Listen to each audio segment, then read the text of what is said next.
Hey! Hey guys out there! Welcome to another episode of Celi's Hangout. I'm feeling the way my shirt. I usually don't do this, but I'm feeling very pow. Like there's just so much going on. But yes, welcome to episode 51. It's an exciting time, but I'm very, very pleased and happy to have on the show Zakia Anderson. And the show, as you see, it's titled From Be More to CANNES. And so it's just so crazy. Those who may what's happening in Baltimore. There's just another story, a familiar story that killed at the hands of police. And there's just a lot of chaos and rioting happening in the town of Baltimore. And so I was just like, wow, I'm going to have this guest on the show from Baltimore. This is just the timing of it and what it means to be an artist. So if you're really hanging out, hashtag Celihangout, and join the conversation. We're here hanging out from Be More to CANNES, and just a little bit about my guest. I'm so excited to have her here on the show. Grew up in Baltimore. I mean, she always dreamed of moving to Los Angeles. She played sports. She swam. I mean, it's funny because guests that come on the show usually have tried a whole bunch of other things that have all poured into their artistry. But she went on and she's been an actress for some time, and she's done independent films and she's done shows like Happy Endings, Lincoln Heights, and I'll let her tell you more about her resume, but it's amazing. She's gone out to direct, produce, write, and cast her own film. That's been accepted to CANNES. So everyone, welcome Zakia on the show. How are you doing, Zakia? Hey, Franceli, I'm good. Thank you for having me. Of course. For me, it always, there's this stigma about women in the business and blah, blah, blah. And I try not to give too much energy to that. I try to always give energy to this, celebrating women who are doing incredible things, and to see a woman young and beautiful and my skin complexion is amazing. So I just want to say congratulations from the CANNES Film Festival. Yay. So let's talk about that journey. Like, how does that happen? How do we go from Baltimore to CANNES? And I know that's not a simple answer, but with everything that's going on right now, like, how are you feeling, being so far away from home? What is being an artist to you, even more so now, what's happening in your hometown? Yeah, well, clearly my upbringing wasn't what is happening today. So it was a much smoother transition from Baltimore to Los Angeles to CANNES. But what's happening right now is just disgraceful. I'm kind of at a loss for words. I really don't know what to explain. I understand the community, the officers, they, did something wrong to a citizen, which I totally understand, and nobody has the answers yet, but it's pretty obvious that they were at fault for that. It's not all of Baltimore City Police, and, it's bringing some gang members and some other groups together to try to unify and solve this, but then there's like all these other crazy things and people happening that are just doing ridiculous things just to do ridiculous things. I think a lot of it has to do with social media. Everybody just wants that attention, and they just want to be noticed. They want to be seen and want to be discovered doing something crazy, because that's what's in right now. And so that's what they're doing. I mean, they're looting CVS and 7-Eleven.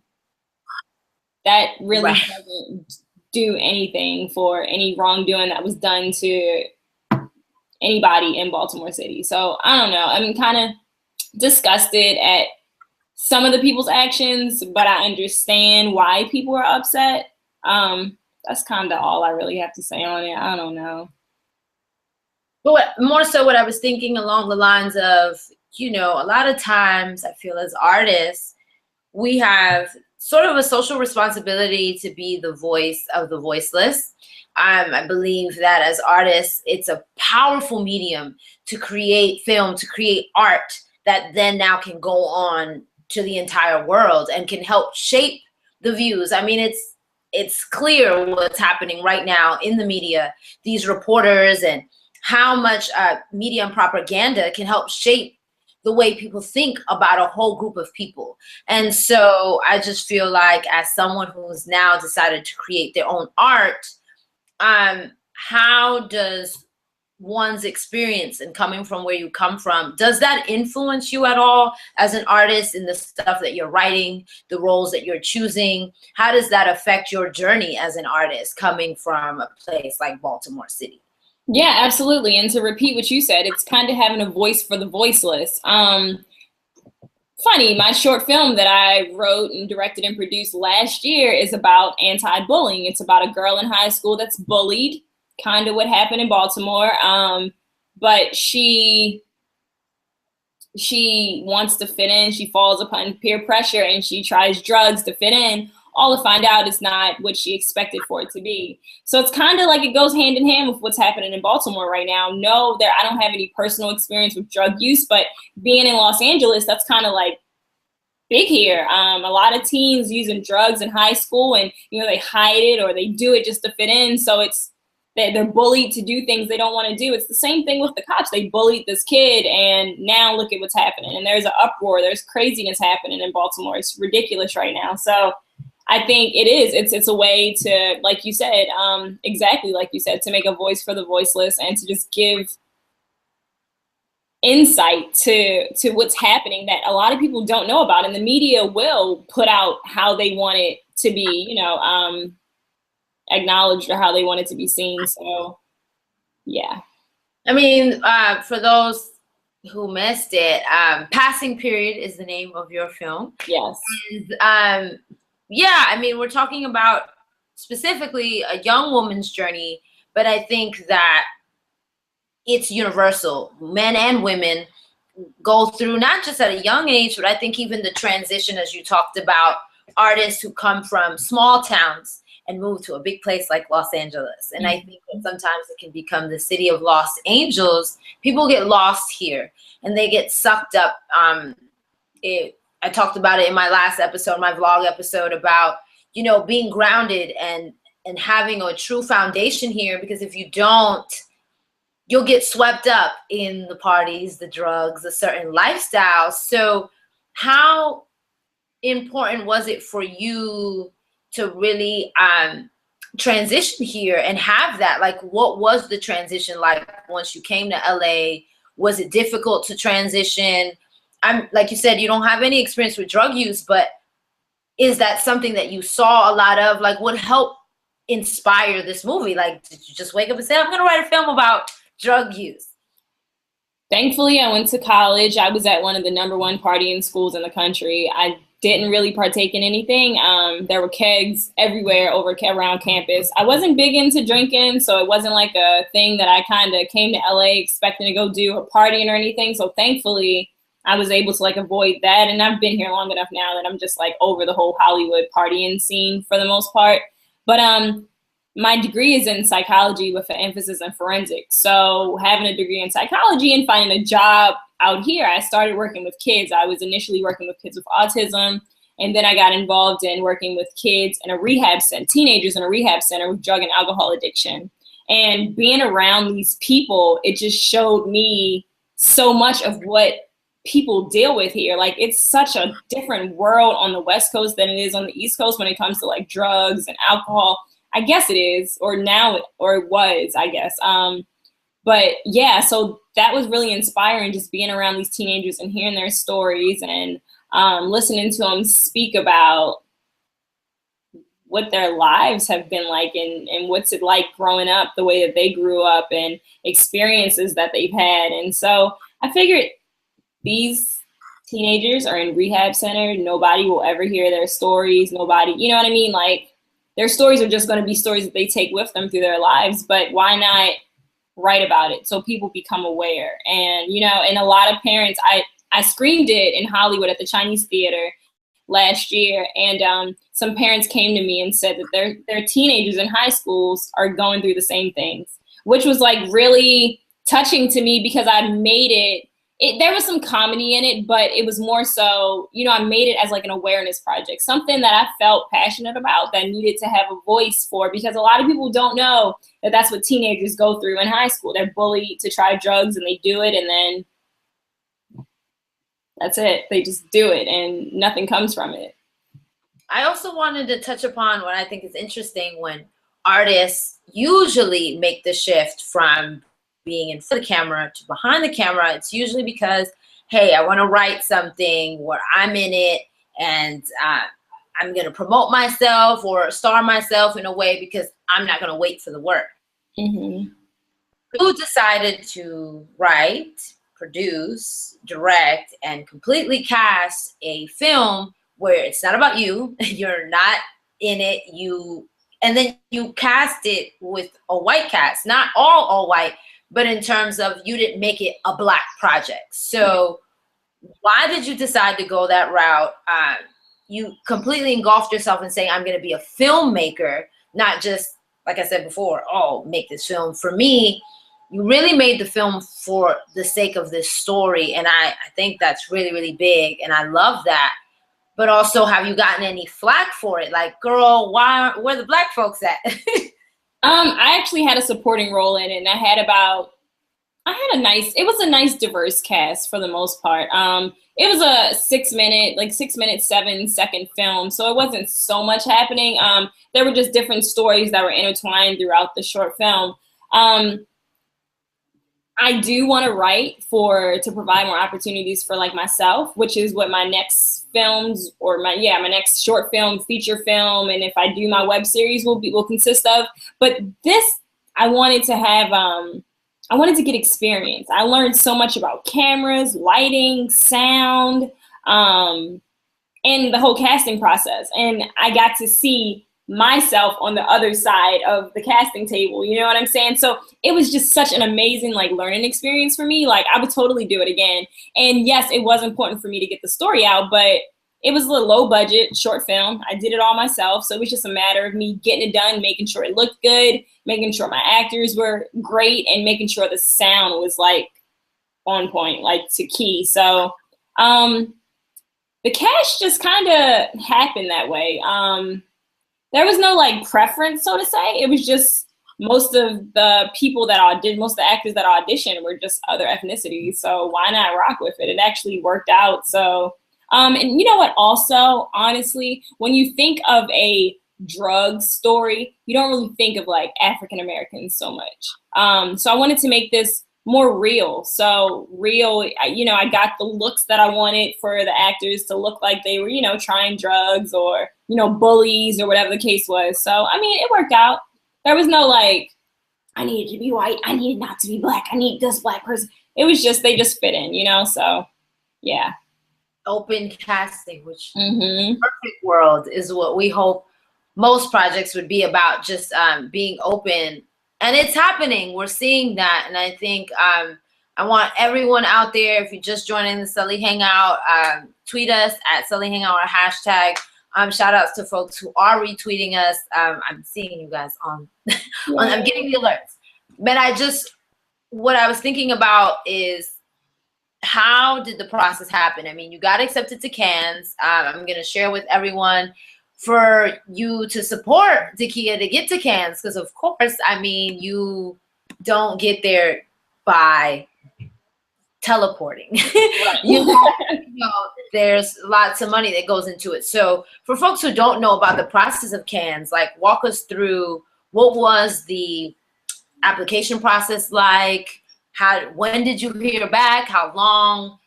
How did you feel when you finally got the news? Walk us through getting to CANNES. Well, it is expensive, 90 some odd bucks expensive. So there's two parts of the festival. There's the competition, and then there's the short film corner. So my short film was accepted into the short film corner, which I get all the accreditations to attend the screenings of some of the other films, the bigger films, feature films. I even got an invite to one of the award ceremonies. So it's such an awesome opportunity. But I submitted, and maybe like a week later, I got the announcement that I was accepted. And so that's exciting. And so I wasn't going to go at first. I was just like, oh, this is cool, whatever. You know, I'm excited. My very first film that I ever, you know, did anything on the other side for myself was accepted to Cannes. I was like, oh, that's so awesome. That's good. But then I started like running into people who have been before, and they're like, no, you need to go, and you have more of a reason to be there. So I was like, okay, that's cool. So I went on and did a last minute GoFundMe page to just try to raise funds to get there. So I'm at 1,000 now. I'm trying to get to 3,000, but it's gone amazing. So I found like a cheap flight into London and out of Sweden. So I get to see Europe, which is awesome too. I'm so excited. And I have a friend in London who she's been like, she speaks French too. So thankfully she's been like finding some places on like Airbnb and talking to people and trying to arrange things. And then with the time zone difference too, it's so much easier for her to like communicate instead of me trying to. Thank God. But it's been such an amazing experience and journey just trying to get there now. And I'm so thankful for everybody that's been donating, and I'm just excited. I'm so stoked. I'm so excited. It's an exciting place to be. I mean, I think too, as artists, it's like we submit to these festivals, or even like as an actor, if the film that you're festival, and then it's like, okay, for us to wait till we get on that level. But well, the inside stuff that we don't know is most of the time until you get to a certain or an actor who just broke into the film circuit, you got to find your own. Being in Los Angeles, great fellow actors who have been in this journey, I've been hip to the knowledge that they're like, Celi, man, I'm trying to like get this money together so I can get to this festival. And I'm like, well, aren't you in the movie? They're like, yeah, but they're not paying my way there. And it's, you know, you have to make this decision of, do I want to be there? But you want to be there because you want to go off the momentum that you have something that's at this festival, and then you can connect with people and really, really be able to take advantage of this opportunity because, hey, how many my film got accepted to Cannes Film Festival. So that's awesome. So everyone out there who's part of the Celihangout Village, please be sure to support my girl Takia and go on her GoFundMe page. Celihangout will be tweeting the link. Also, the link will be available on the Google Plus page and all of that for you to donate and help her get there. Do you have information on who else gets in? How do you feel as a person? Like, what has your friends from home said? Like, oh my God, girl, you're going to France. Like, what has the reception been like for you about getting accepted into the festival? Well, it starts with my actors. They're like super excited. They're like so pleased that they get to be seen internationally, which is like awesome. And then I've been getting their support too. And then fans from there, their supporters, their fans have been like supporting and, you know, hitting the like button. And I've gotten some donations from people I don't even know. I've been posting on every like social media site I could think of. My family's proud of me, of course. I'm excited to go to Europe. They're excited for me to go to Europe. It's kind of like one of those things, like once in a lifetime type of thing. Like, why would I turn this down? Why would I not go? I'm excited. I don't know. But it's just been tons of support, which is awesome. So I'm so pleased. I'm thankful. Yeah. Yeah, and I think definitely too, it's one of those things where, unfortunately, many of us don't get to see the world, don't get to go to Europe. I was blessed and fortunate to be able to go to Europe right out of college. But even in that, I've met so many people who have never left the country. They've never seen any other place besides America. And to be able to tell stories that are expensive and that can relate to an audience, not just, you know, in your community or in America, when you want to reach an audience globally, it's important to just see how people live in the world. And it's going to take you to go there to know that and see that. And I think we all attain to get to a certain level, but in order to touch people around the world, you want to experience some things. I talk about that all the time on Celi's Hangout, like travel, see the world, try new things, be a well-rounded individual, because it will pour into your actor, your writer, your director. You'll be able to see through the lens in a completely different way than you did before, I'm sure. And I can't wait till you get back from Cannes so you can come on the show again and tell us, you know, how much it changes your view, because I'm sure leaving Baltimore to go to college, leaving college to come to LA, like all those experiences have all poured into who you are as an individual. But what happens now? Like how do you use this to leverage? Because I always wonder, like, what's the process for a filmmaker, an actor? You got this opportunity, here it is. Now, what do you do with it? What do you feel like are the next steps for you? So they actually give out links to see who all will be at the festival and like who's who. So actually a lot of people come to Cannes to purchase short films. So my thought is to sell mine as a PSA, because it's something that, from the parents' responses, you know, when they saw it the evening that I showed it at the Chinese theater, it would be so beneficial to be in like high schools and to like go around, you know what I mean? Like a PSA we used to watch in high school or something, because it's anti-bullying, say no to drugs, and it shows like a result, but you can come out of that result and have, you know, a better life, so to say. So I would love to try to market it as a PSA and possibly, you know, have some people buy it. But I'm just excited to experience the culture and the people there at the festival. And then just meet more people and discuss, because I don't know, this is my first film, you know what I mean? So I'm still trying to figure out the ins and outs and figure out what to do next. Yeah, so I'm just working on trying to talk to the right people about selling it as a PSA, and then I guess figuring out what's next, because I guess after that's done, that's pretty much done. I'm on to the next project, pretty much writing. But back to what you were saying about traveling, as an actor, it's so hard to wrap your head around on letting yourself just go and live life. You know what I mean? So I'm so proud of myself that I'm actually like, you know what? I'm gonna just go. I'm not gonna let anything like my, you know, acting career hold me back, unless something amazing happens. Like I booked something like super dope. But otherwise, you know what I mean? Like I'm not gonna sit and say, oh no, what if I have this audition coming up? Or what if this audition is next? You know what I mean? What if I miss auditions? Girl, I would kick myself so hard if I stayed here and thought I would have auditions and then not get auditions, which has happened to me before. And I'm just like, nope, I'm not doing it. For Europe, no. So I think it's so important for actors to truly, or any artist in that regard, to truly trust the process. I think that, like you said, it's so easy to get wrapped up in, well, what's happening here? And I'm gonna miss. And you know, it's so hard to relinquish control, because so much of what's happening in this business is not in our control. And we're driving ourselves crazy trying to be in control of our careers. Yes, you want to plan. Yes, you want to create projects and you want to do things in a way that's going to move your career forward. But then there are these things that just, by way of the universe, happen in a way that you never saw coming, you know?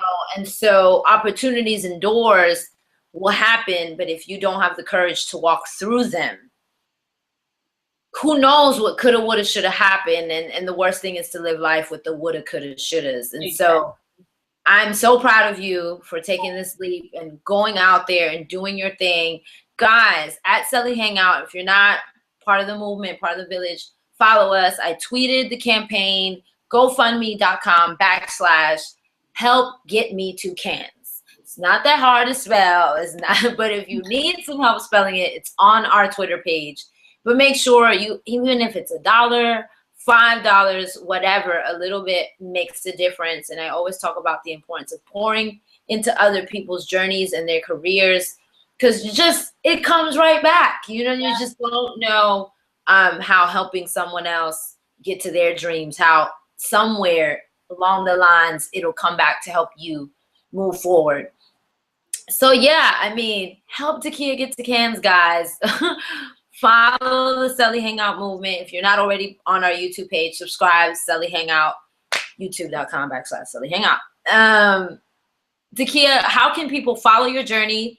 Are you going to be blogging, live tweeting? I mean, I want to go with you to Cannes, but since you can't steal me away in your suitcase. Right. Please tell me you're doing like an interactive thing that I can follow the whole time you're there. I think I'm going to post updates on my GoFundMe just because I know people that have donated want to be aware of, you know, what their money is going to use for. So I am going to post updates on there. I'm sure I'm going to be posting on Instagram, which is at Dakia Anderson. It's down at the bottom. And I'll be on Twitter too, at Dakia Anderson. And Facebook is just DakiaAnderson.com. I mean, Facebook is Dakia Anderson, but I also do have a website, which I'll eventually post on when I get back, and it's DakiaAnderson.com. I know I'll be posting while I'm there. Like, it's going to be beautiful. So, and then I'm sure there'll be tons of people I'll meet and, you know, just network with and connect with. And I'm so excited about that. And I've already been, like, linked to people that are going out there also. So, yeah, it's exciting. Please, even if it's those 15-second Instagram posts. Yeah. Give us some video. I think that's why I started Celi's Hangout in the first place. I think hearing other people's journeys and their testimonies and how they got there or their experience and being able to just take the journey with you is so important because it continues to inspire and empower us that it's possible. I mean, if a brown girl from Baltimore can get to France, who's to say that there's not another brown girl that can just so happen to see that on Instagram and think, wow, I can do it too. The same way Ava inspired you, you know, and all these other beautiful women, and Amma, you know, and you saw them and said, hey, they did it. I can do it. So It's like you're just as much as a trailblazer for a girl somewhere in the middle of Baltimore as they were to you. So I just want to say that, give you that, you're going to set the trail for someone that's coming right after you. So, Yay! So guys, please, I can't say this enough. Pour into someone's journey. Go on GoFundMe.com/help get me to Cannes. I'll be tweeting it all week. If you joined us like late, because I see some folks have been hopping in and out, you can always watch this again once the live broadcast is over. The whole thing will be on the YouTube page. So be sure to stay tuned. Celi's Hangout, I'll be back soon. I'm going to do another vlog update in like a week or so and let you know what's going on in Celi's world. But in the meantime, in between time, continue to be the change you want to see in the world and, you know, be an inspiration to someone. Give something, and it takes a village, y'all. And I'll see y'all next time.